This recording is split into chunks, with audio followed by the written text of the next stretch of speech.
Now, some stakeholders with keen interest in the government's Planting for Food and Jobs program are of the view that the core pillars of the initiative have not received the necessary attention to enhance its effectiveness. Implemented in 2017, the initiative aimed to address food security and production issues in the country while creating job opportunities. There is more in the following report. In 2017, the government of Ghana launched the Planting for Food and Jobs initiative to expand and enhance agricultural production, strengthen domestic food security, and create jobs.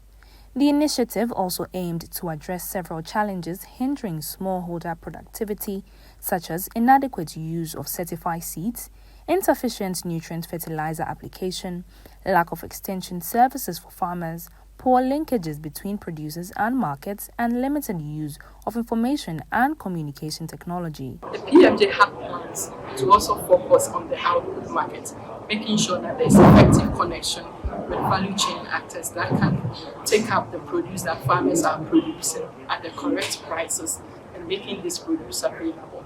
The PFJ envisioned that this would be done in partnership with the private sector. Eventually, the pillars that focused on the output market side didn't receive a lot of attention. So what we saw is that in terms of increment in outputs, because of the attention on the input market, up to receiving about 90% of the PFJ budget, we saw some outputs in terms of PFJ. Connection with value chain actors was not there. So there was periods and places of massive production, and because of that, prices dropped.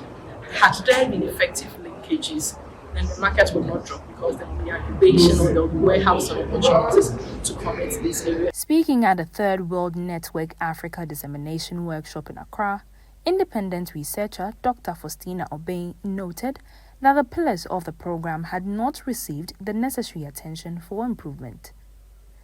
Dr. Obeng also provided recommendations for consideration in the second phase of the Planting for Food and Jobs initiative. Fertilizer production is really capital intensive, and a lot of the raw materials are currently probably not even available in Ghana. But in the long term, agricultural productivity and the kinds of soils we have in Ghana require that we make massive investments in mineral fertilization in our soils.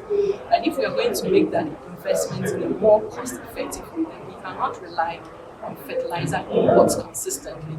We all see what the slight increase in import bills meant for fertilizers within the PFG. So we need to have a long-term plan of currently improving productivity with locally available materials and only supplementing it with a slight fertilizer or mineral fertilization that we can afford. With the implementation of the Planting for Food and Jobs initiative still in motion, it has become necessary that the Ministry for Food and Agriculture takes into consideration some of these recommendations being given by agricultural experts in the country to ensure that the initiative yields the needed outcome. Reporting for Channel One News, my name is Ejibi Wiafe Akinta.